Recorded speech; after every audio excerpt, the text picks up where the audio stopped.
Hi everyone! Today is your last read aloud for Christmas, and we're going to finish up with How the Grinch Stole Christmas.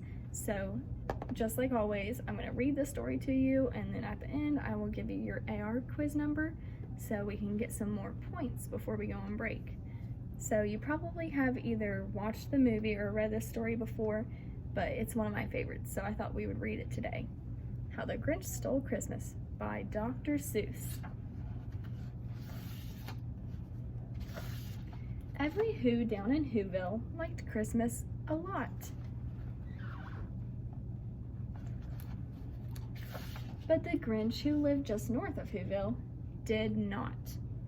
The Grinch hated Christmas, the whole Christmas season. Now please don't ask why. No one quite knows the reason. It could be his head wasn't screwed on just right. It could be perhaps that his shoes were too tight. But I think that the most likely reason of all may have been that his heart was 2 sizes too small. So there's the Grinch.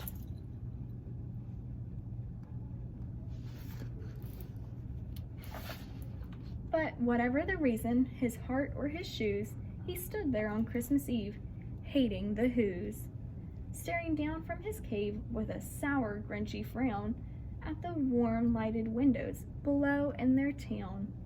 For he knew every Who down in Whoville beneath was busy now hanging a mistletoe wreath. And they're hanging their stockings, he snarled with a sneer. Tomorrow is Christmas, it's practically here. Then he growled with his Grinch fingers nervously drumming. I must find some way to stop Christmas from coming.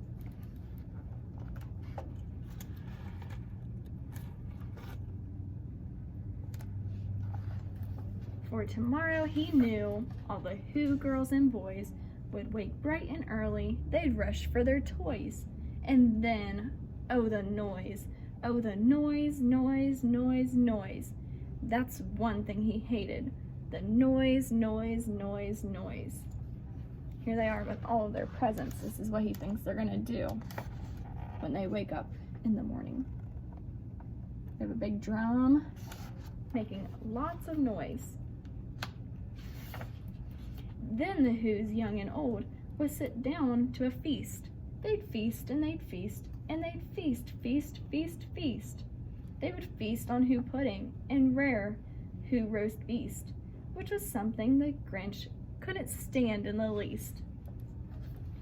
It's a pretty big table. They're carrying all the food.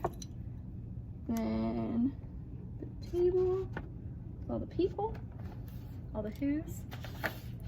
And then they do something he liked least of all.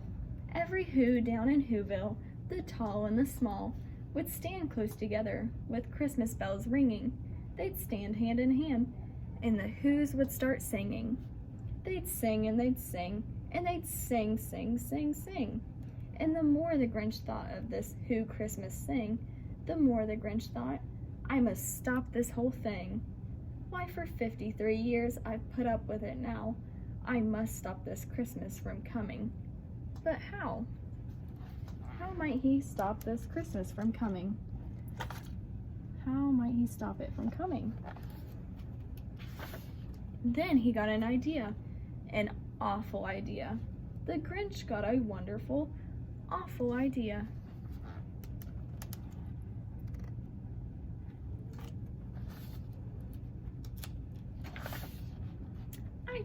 I know just what to do, the Grinch laughed in his throat, and he made a quick Santa Claus hat and a coat.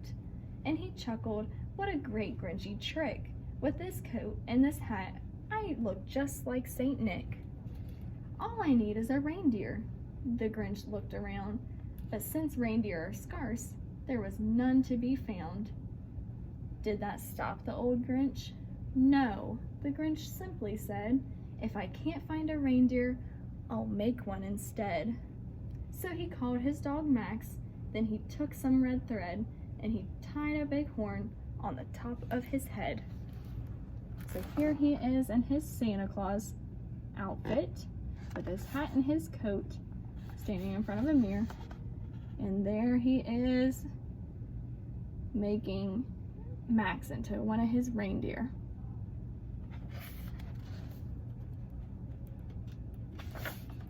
Then he loaded some bags and some old empty sacks on a ramshackle sleigh, and he hitched up old Max. Then the Grinch said, "Giddy up," and the sleigh started down toward the homes where the Whos lay a snooze in their town.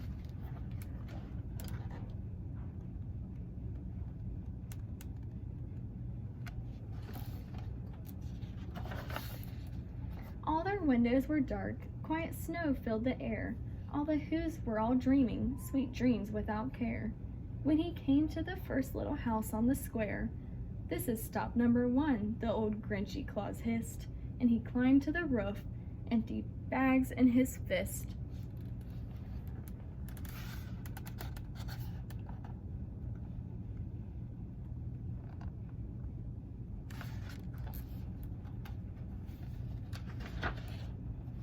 Then he slid down the chimney, a rather tight pinch, but if Santa can do it, then so can the Grinch.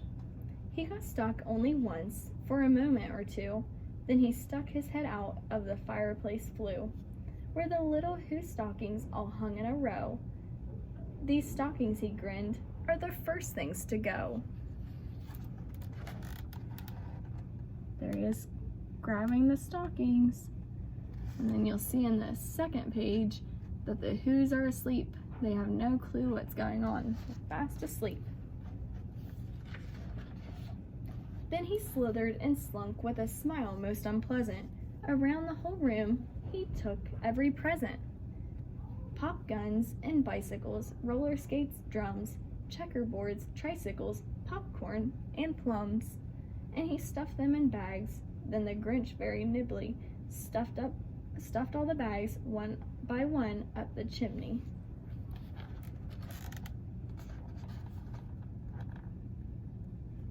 They're still asleep.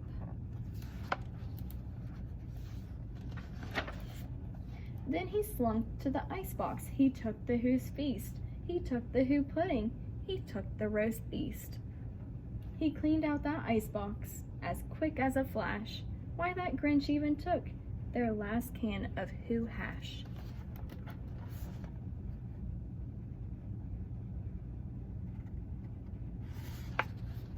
They're still asleep. Then he stuffed all the food up the chimney with glee. And now, grinned the Grinch, I will stuff up the tree.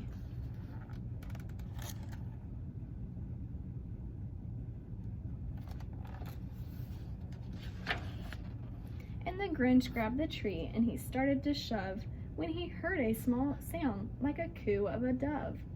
He turned around fast and he saw a small Who, little Cindy Lou who was not more than 2. The Grinch had been caught by this tiny Who daughter who'd got out of bed for a cup of cold water. She stared at the Grinch and said, "Santa Claus, why? Why are you taking our Christmas tree? Why?" Oh, the Grinch just got caught. What do you think he's gonna do? Is he just gonna turn around and run out? How's he gonna solve his problem of being caught?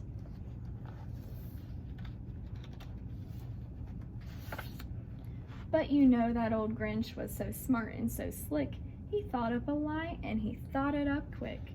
"Why, my sweet little tot," the fake Santa Claus lied, "there's a light on this tree that won't light on one side. So I'm taking it home to my workshop, my dear. I'll fix it up there, then I'll bring it back down here." And his fib fooled the child, then he patted her head, and he got her a drink, and he sent her to bed. And when Cindy Lou Who went to bed with her cup, he went to the chimney and stuffed the tree up.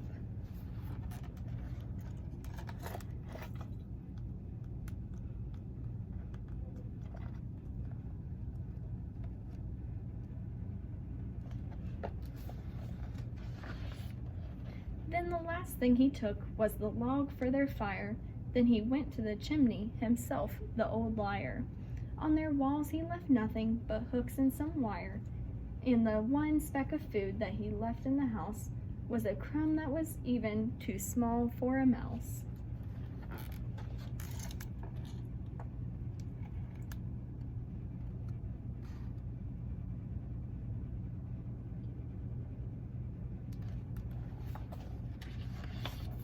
Then he did the same thing to the other Who's houses, leaving crumbs much too small for the other Who's mouses.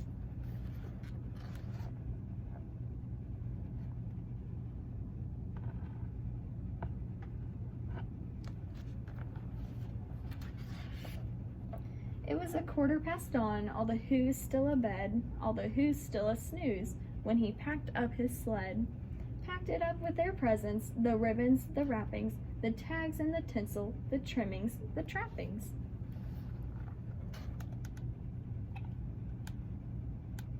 His sled is full now. Looks like Max is struggling a little bit because he's such a little dog. 3,000 feet up the side of Mount Crumpet, he rode with his load to the tip-top to dump it. Pooh, pooh on to the Who's, he was Grinchishly humming. They're finding out now that no Christmas is coming. They're just waking up. I know just what they'll do. Their mouths will hang open a minute or two. Then the Who's down in Whoville will all cry boo-hoo. So he's getting ready to dump all of their presents.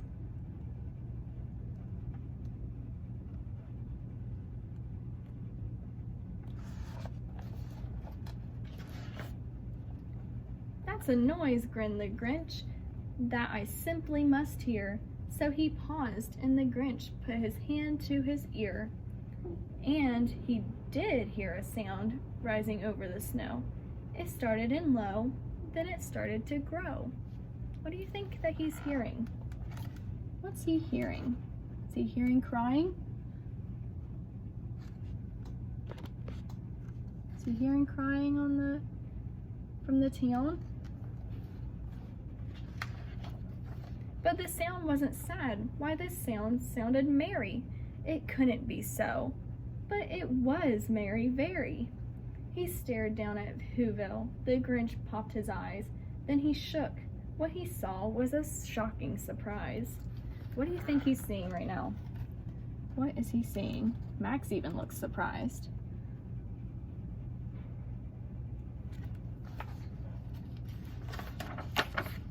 Every Who down in Whoville, the tall and the small, was singing without any presents at all. He hadn't stopped Christmas from coming. It came, somehow or other. It came just the same. So they're still singing.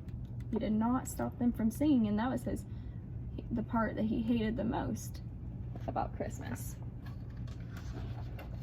And the Grinch, with his Grinch feet ice cold in the snow, stood puzzling. How could it be so? It came without ribbons, it came without tags, it came without packages, boxes, or bags. And he puzzled 3 hours till his puzzler was sore. Then the Grinch thought of something he hadn't before. Maybe Christmas, he thought, doesn't come from a store. Maybe Christmas, perhaps, means a little bit more.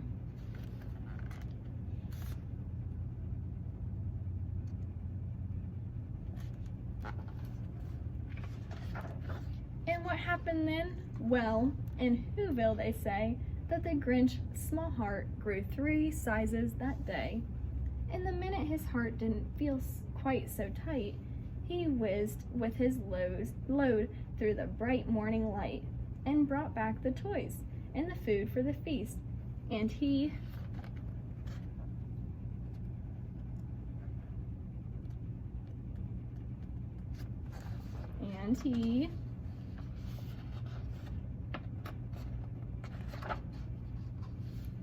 turn the boss page. He himself, the Grinch, carved the roast beast. So he returned all the presents, and we had a happy ending because he's eating Christmas dinner with all of them. He's carving the roast beast. Okay, I hope you enjoyed our last read aloud. And here is our AR number, 9025. Okay, have a great Christmas break, everyone.